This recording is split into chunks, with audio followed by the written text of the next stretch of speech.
Attends, ne pars pas. Ce que tu vas voir ici est choquant. Une attaque terroriste, des morts. Et aujourd'hui enfin, la justice a parlé. 6 personnes condamnées à vie. 17 autres à 20 ans. Mais est-ce vraiment fini? Ce verdict cache quelque chose de plus grand. Une vérité que beaucoup ne comprennent pas. Regarde jusqu'à la fin. Tu vas être surpris. Si tu veux plus d'analyse comme ça, abonne-toi. Like la vidéo. Et dis-moi en commentaire, justice ou politique?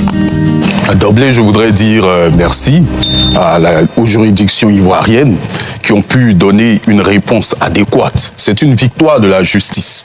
Parce qu'il faut savoir que par le décret de 2024-617 du 10 juillet 2024, cette section du tribunal a été créée. Ces personnes ont été condamnées pour des infractions d'actes de terrorisme. Il faut savoir qu'il y a plusieurs années, le terrorisme n'était pas réellement défini en droit. C'est plutôt par la loi de 2015, du 7 juillet 2015, que ces actes ont été clairement définis. Et cela a été modifié par une loi de 2024. C'est une victoire de la justice. Et vous savez que les décisions de justice ont un caractère psychologique en vue de faire en sorte que tous ceux qui voudront perpétrer ce genre d'acte sachent que la justice ivoirienne a décidé d'opérer une sorte de muraille entre les terroristes et la nation ivoirienne. Donc c'est à la fois une victoire juridique, mais aussi une victoire sociale. Très bien. Alamine ? Oui, naturellement, il est important aussi de rappeler que la justice, justement, c'est cette notice de vie-là qui garantit le minimum vital dans une république. Et lorsqu'on regarde les différents chefs d'accusation, c'est pas quelque chose qui est assez courant en Côte d'Ivoire. Donc, c'est pas toujours on a les attaques terroristes, d'où la spécificité du dossier et la technicité aussi qui devait y découler. Lorsqu'on observe aussi le verdict, on se rend compte que ce n'est pas une condamnation pour condamner, parce qu'on a 6 qui sont condamnés à perpétuité, on a 17 qui ont une copie de 20 ans et à 21 qui ont été acquittés. Donc cela montre aussi le caractère assez objectif de la justice ivoirienne, qui n'est pas dans un sentiment de revanche pour justement restituer ces soldats qui sont tombés paix à leur âme, mais ça montre réellement la maîtrise du dossier, l'objectivité et la capacité justement de pouvoir donner à chacun selon la gravité des actions qui sont menées. Donc quand on veille pour la justice ivoirienne, et en même temps ça nous permet en même temps de se projeter de manière globale sur la question terroriste, parce que comme on le sait tous, la question terroriste ne se règle pas que juridiquement, il y a un ensemble de choses sur le plan militaire, sur le plan politique. Donc la Côte d'Ivoire essaie de multiplier les actions pour pouvoir lutter contre la lutte terroriste, mais aujourd'hui par rapport à ce dossier-là, une double satisfaction. Justice a été rendue pour ces Ivoiriens qui ont perdu la vie en train de défendre des millions d'Ivoiriens, et cela montre aussi l'efficacité de l'appareil judiciaire en Côte d'Ivoire. Josias ? C'est une victoire à ces deux niveaux-là, donc judiciaire et politique. Judiciaire d'abord dans la mesure où fallait forcément, je pense, apporter une réponse en ce sens-là. Fallait pas laisser cela impuni, parce qu'on parle de personnes, surtout des citoyens ivoiriens, des gens dont la vie est inestimable, qui ont perdu la vie à cause de certaines personnes. Donc fallait sanctionner avec rigueur. C'est pourquoi on a pu le constater, 6 personnes condamnées à perpétuité. Étant donné que la justice est aussi humaine, on a 17 qui sont condamnés pour 20 ans et un qui, qualifié de mineur, est condamné pour 5 ans seulement. Et 21 autres parmi les prévenus qui sont relâchés. Ce qui est intéressant ici, c'est que la justice ne se positionne pas seulement comme étant quelqu'un qui veut apporter une réponse, mais joue ou doit contribuer également à la réponse politique. C'est pourquoi je dis c'est à ces deux niveaux-là, parce que la réponse politique prend plus d'items que l'appareil judiciaire. C'est aussi une question économique, c'est aussi une question militaire, donc c'est à plusieurs niveaux. Et ici, l'appareil politique est en train de répondre dans la mesure où elle a déjà prouvé qu'avec un levier, donc le judiciaire, elle prend en compte, mais surtout avec sérieux, la question du terrorisme en Côte d'Ivoire. Je pense que ce sera quelque chose qui va réveiller beaucoup de citoyens relativement à la question du terrorisme, en sens où ça va dissuader certains qui peut-être auraient pu être tenté par cette volonté de soutenir cette conception, qui, conscient aujourd'hui du fait qu'il y a la condamnation à perpétuité, pourrait par exemple être dissuadé. Et je pense qu'on a su le bon chemin, seulement qu'il faudra aussi ajouter les autres facteurs pour pas qu'on ait ce qu'on a pu connaître à l'époque, d'autant plus que ceux-là qui ont été condamnés aujourd'hui étaient des gens qui étaient plus ou moins sur les territoires. Très bien. Alors messieurs, on a pu discuter aujourd'hui justement avec l'avocat de partie civile, Maître Abdoulaye Ben Meïté. Regardez cet élément que nous propose Issa Koné et Moussa Dikema et on en discute tout de suite. C'est la fin d'une longue procédure judiciaire. Le verdict de l'attaque de Kafolo est tombé ce 27 avril. Parmi les 45 personnes poursuivies pour actes de terrorisme, 6 d'entre elles ont été condamnées à vie. Reconnues aussi coupables pour avoir apporté un soutien logistique aux auteurs de l'attaque, 17 autres prévenus écopent de 20 ans de prison chacun. Pour Maître Abdoulaye Ben Meïté, l'avocat des parties civiles, Cette condamnation est justifiée. Il y a des gens qui ont participé à l'attaque armée. Il y a des gens qui ont fourni des renseignements.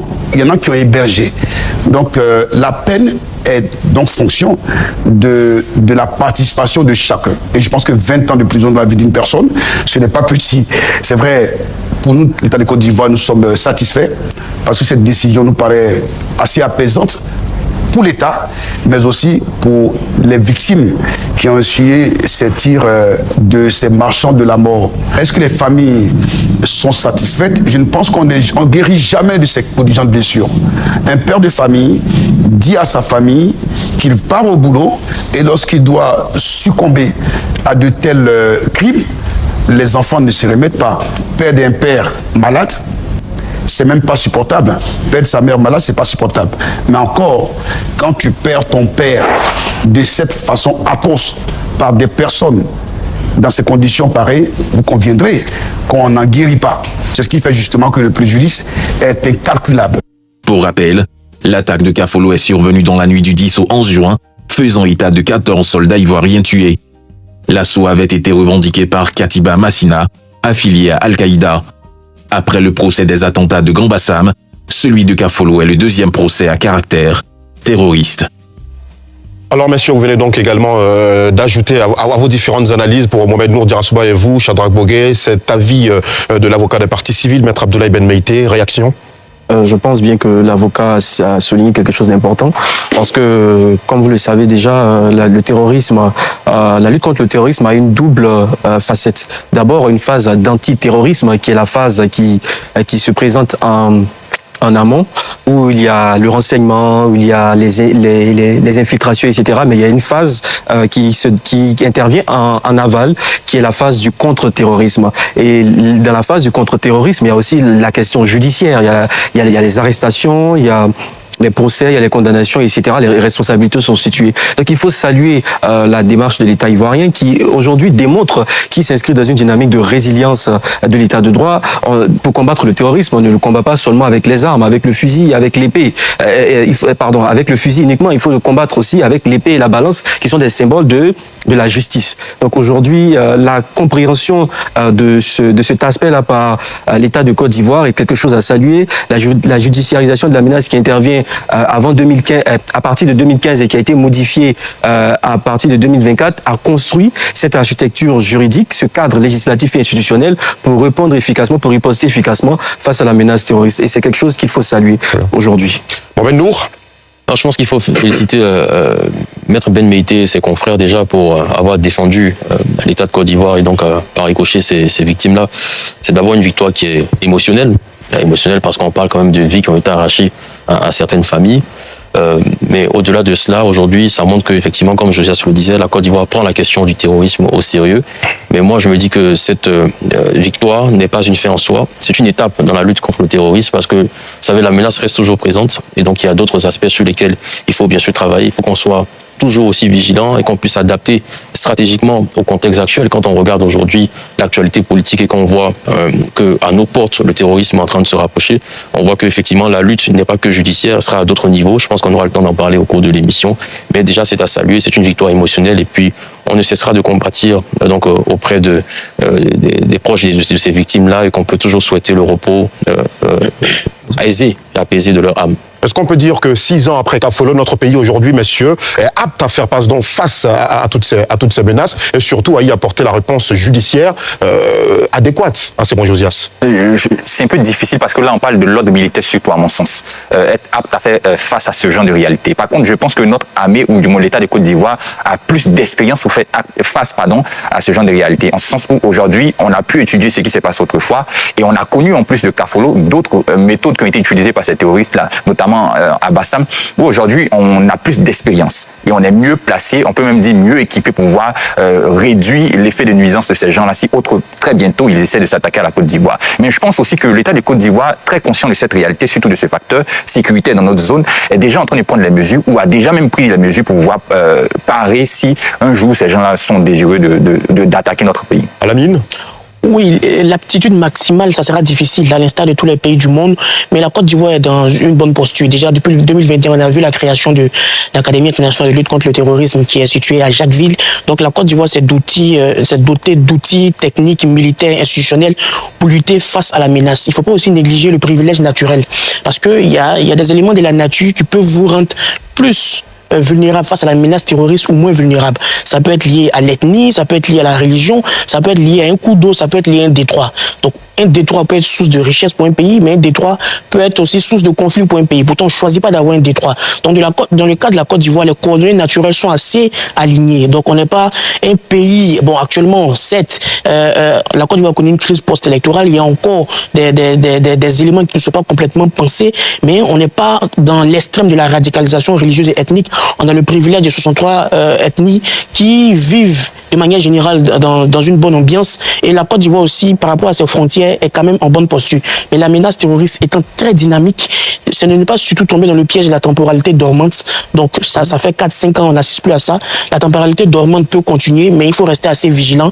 Mais on ne pourra jamais dire qu'on a cette aptitude maximale-là pour faire face à cette menace. Maître Baoundé, le risque zéro n'existe pas. Mais il faudrait, pour lutter contre ce fléau, adopter des mesures préventives. Je ne voudrais pas faire une comparaison avec la France où certaines personnes sont fichées S. Mais il faut savoir que passer à l'acte répond à un processus. La radicalisation, c'est d'abord le fait d'adhérer à une idéologie. Et lors du procès, il y a un monsieur qui a dit que son fils écoutait régulièrement des prédications extrémistes et il a vu que le comportement du fils changeait au fur et à mesure. C'est le lieu de sensibiliser les populations quant au fait qu'une personne, petit à petit, s'éloigne du corpus social. C'est très important.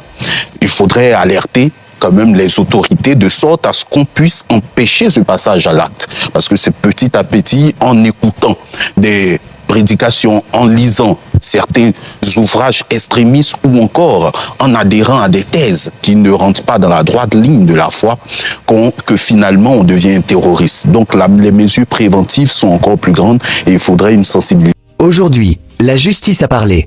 Les coupables ont été punis et un message fort a été envoyé. Le terrorisme ne passera pas. Mais il faut comprendre une chose importante. Le combat n'est pas terminé. La sécurité dépend de chacun de nous, de l'État, de l'armée et de la vigilance des citoyens. Restons unis et conscients. Si cette vidéo t'a aidé à comprendre, abonne-toi, like la vidéo et laisse un commentaire pour donner ton avis. Ton soutien est très important pour continuer à informer. Merci.